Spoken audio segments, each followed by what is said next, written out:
नमस्कार, TV51च्या या बुलेटिनमध्ये आपलं स्वागत। आपल्या परिसरातील ताज्या बातम्या व चालू घडामोडींचे अपडेट्स आपल्या फोनवर मिळवण्यासाठी TV51च्या YouTube चॅनलला सबस्क्राइब करा। बातम्यांचे नोटिफिकेशन्स मिळवण्यासाठी बेल आयकॉनवर क्लिक करायला विसरू नका। मालेगाव शहरातील आदिवासी कुटुंबावर अन्यायाचा आरोप होत असून त्यांच्या हक्काच्या जमिनी बेकायदेशीररित्या विकून टाकल्याचा प्रकार समोर आलाय। इनामी गट 107 मध्ये 70 वर्षापासून वास्तव्य करणाऱ्या जंगलू गायकवाड, छोटू गायकवाड, अशोक पवार आणि त्यांच्या कुटुंबियांना कोणतीही पूर्वसूचना न देता त्यांच्या घरांवर JCB आणि ट्रॅक्टर लावून तोडफोड करण्यात आली। आंदोलकांच्या म्हणण्यानुसार त्यांची जमीन परस्पर विक्री करून सुभाष तोरडिया आणि प्रशांत पाटील यांच्या नावावर करण्यात आली। विशेष म्हणजे या संदर्भात कोणतीही नोटीस न देता किंवा त्यांना वारस म्हणून नोंदवलेही न जाता हा व्यवहार पार पडला। या विरोधात आवाज उठवल्यावर संबंधित भूमाफियांनी पोलीस प्रशासनाच्या मदतीने त्यांच्यावर खोटे गुन्हे दाखल केल्याचा आरोप केला जात आहे। याबाबत अधिक माहिती देताना आंदोलकांनी सांगितले की कॅम्प पोलीस ठाण्याच्या तत्कालीन अधिकारी गडकरी यांनी सुप्रीम कोर्टाच्या आदेशाचे कारण देत त्यांना दमदाटी केली। मात्र चौकशीअंती असा कोणताही आदेश नसल्याचे स्पष्ट झाले। तरीही पीडित आदिवासींना पोलीस ठाण्यात 4 ते 5 तास डांबून ठेवण्यात आले होते। या संपूर्ण प्रकाराविरोधात आता आदिवासींनी लढा उभारण्याचा निर्णय घेतला असून 3 मार्च रोजी सकाळी 11 वाजता अपर जिल्हाधिकारी कार्यालयासमोर बेमुदत बिऱ्हाड आंदोलन करण्यात येणार आहे। या आंदोलनाचे नेतृत्व शेखर पगार आणि वंचित आघाडीचे शशिकांत पवार करणार आहेत। आंदोलकांनी प्रशासनाला स्पष्ट इशारा दिला आहे की जर दोषींवर अनुसूचित जाती अत्याचार प्रतिबंधक कायद्याअंतर्गत कारवाई झाली नाही आणि त्यांना त्यांच्या हक्काची जमीन मिळाली नाही तर हे आंदोलन आणखी तीव्र केले जाईल। आता हे आंदोलन कोणत्या वळणावर जाईल, प्रशासन काय भूमिका घेते आणि पीडित आदिवासींना न्याय मिळेल का हे पाहणे महत्त्वाचे ठरणार आहे।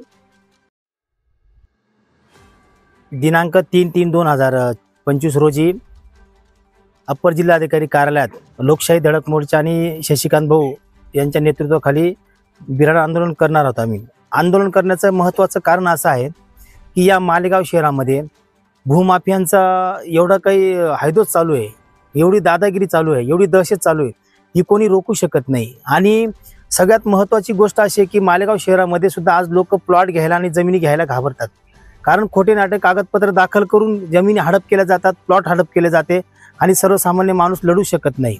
परंतु दौलती शाळेजवळ म्हणजे मालेगावातले जे सोयगाव भाग आहेत, या भागातील दौलती शाळेजवळ 107 नंबरचा जो गट आहे, या गटामध्ये जे मूळ मालक आहेत ते 70 वर्षापासून इथं या त्यांच्या शेतामध्ये राहत आहेत।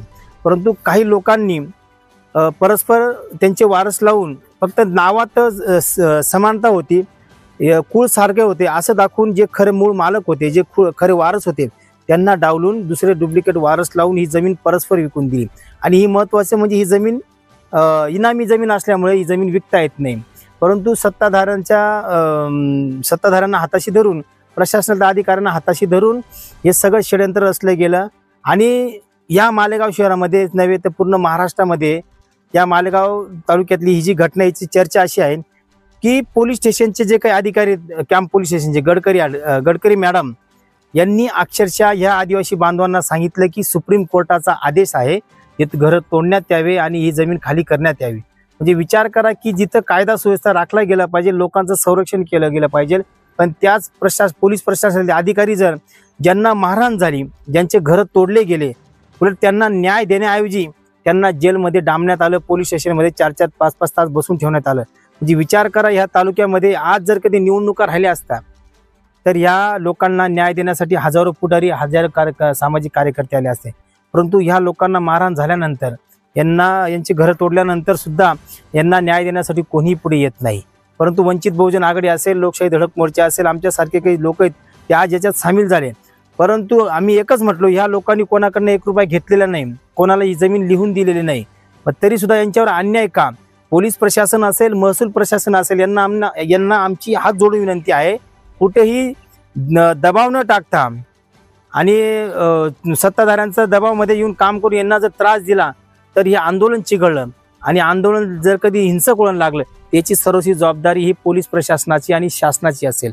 म्हणजे विचार करा तुम्ही, जर यांचे घरं तोडण्यात आले, यांना मारझोड करण्यात आली, तरी सुद्धा त्यांच्यावर अजून गुन्हे का दाखल झाले नाही? म्हणजे हा सुद्धा सुप्रीम कोर्टाचा अपमान गडकरी मॅडम आणि इथले जे काही भूमाफियांनी केला आहे। यांना सांगितलं की आमच्याकडे सुप्रीम कोर्टाचा आदेश आहे। ज्यावेळेस आम्ही पूर्ण तपास घेतला, कुठल्याही प्रकारे सुप्रीम कोर्टाचा आदेश नसताना हे लोकांचे घर तोडण्यात आले आणि यदाकचित रात्री अपरात्री यांच्या घरावर जर हल्ले झाले आणि यांच्या जीवाचं काही कमी जास्त झालं तर याला सर्वस्वी जबाबदार सुभाष चोरडिया आणि प्रशांत पाटील आणि गडकरी मॅडम जे आहेत त्या पोलीस स्टेशनचे हे सर्व जबाबदार असतील. म्हणून मी पोलीस प्रशासनाला विनंती करतो, यांना सुद्धा पोलीस संरक्षण मिळालं पाहिजे. जर पोलिसांच्या समोर यांना मारलं जातं, यांचे घर तोडले जातात, तर मग न्याय कोणाकडे मागावा? म्हणजे ही न्यायपालिका काही कांची रखेल झाली, ही संसद देखील हिजड्यांची हवेली झाली. माझी व्यथा कोणापुढे मांडू? न्यायपालिका भ्रष्टतेने रंगीन झाली. चोरटाची झाला शाव, सहज न्याय नाही तेथे. बिघड गई शासन की रीती, अपना पराया देख देख कर झुके न्याय का तोल. म्हणजे ज्यांच्याकडे न्याय मागायला जावं तेच लोक आपले घर तोडत असतील, आपल्याला मारत असतील, तर हे योग्य नाही. ज्यांची घरं पाडली गेली त्यांना घरं बांधून मिळावं आणि संबंधित ज्या गुंडांनी मारझोड केली, शिवीगाळ केली, घरं तोडले, त्यांच्यावर कठोर कारवाई झाली पाहिजे, त्यांच्यावर गुन्हे दाखल झाले पाहिजे. याच्यातला एक जरी माणूस सुटला आणि यांच्यावर गुन्हे दाखल झाले नाही तर येणाऱ्या काळात आम्ही जिल्हा अधिकाऱ्यांच्या कार्यालयात सुद्धा आंदोलन करायला मागे पुढे पाहणार नाही. आणि यांच्या जीवितास काही कमी जास्त झालं याची सर्वस्वी जबाबदारी शासन प्रशासनाची असेल. म्हणून सांगतो, मालेगाव शहरातील आणि तालुक्यातील सगळ्या नागरिकांना नम्र विनंती करतो, लोकशाही धडक मोर्चाचे कार्यकर्ते असतील, समविचारी लोक असतील, वंचित बहुजन आघाडीचे कार्यकर्ते असतील, की जास्तीत जास्त संख्येने 3/3/2025 रोजी सकाळी 11 आज आम्ही सोयगावमधील दाभाडी रोडवरती गट नंबर 107 या गट नंबरवरती इनामी जमीन, ज्या भूमाफियांनी आदिवासींची जी इनामी जमीन आहे त्या इनामी जमिनीवरतील जे राहते घरं त्यांनी ते उद्ध्वस्त केलेत व त्या जमिनीवर त्यांनी ताबा घेण्यासाठी त्या आदिवासींना जी मारहाण करण्यात आली. आम्ही 15 दिवसापूर्वी अप्पर कार्यालयावरती आम्ही एक दिवसीय धरणं आंदोलन केलं. त्या आंदोलनाप्रसंगी आम्ही तहसीलदार साहेबांना निवेदन दिलं की आम्हाला 8 दिवसात आम्हाला याच्यावर काहीतरी निर्णय झाला पाहिजे. तो निर्णय कुठल्याही पद्धतीने झाला नाही. तसेच कॅम्प पोलीस स्टेशनचे PI गडकरी मॅडम यांनी जी मारहाण केलेली आहे, जे आम्हाला जे हायकोर्टाची नोटीस सांगून त्या गरीब लोकांचे घरं पाडण्यात आलेले आहेत व त्या भूमाफियांनी पोलीस प्रशासनाला लावून गुंडांना लावून जे त्यांना मारहाण केलेली आहे. या मारहाण प्रसंगी आज आम्ही संपूर्ण त्या आदिवासी कुटुंबाला घेऊन आम्ही सोमवारी बिराड आंदोलन करणार आहोत अप्पर पोलीस अधीक्षक अप्पर कलेक्टर कचेरीवरती. तरी सर्व वंचित बहुजन आघाडीच्या वतीने तसेच लोकशाही मोर्चाच्या वतीने लोकशाही मोर्चाचे संस्थापक अध्यक्ष शेखर भाऊ पगारे व वंचित बहुजन आघाडी स्वतः मी शशिकांत पवार आमच्या दोघांच्या नेतृत्वात हे बिराड आंदोलन होणार आहे.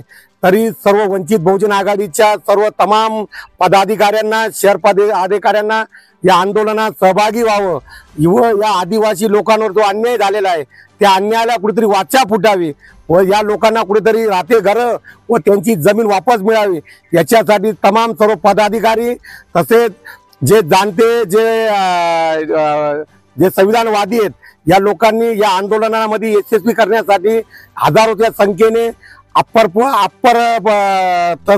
कार्यालयावरती यावे एवढी विनंती करतो. जय भीम, जय वंचित.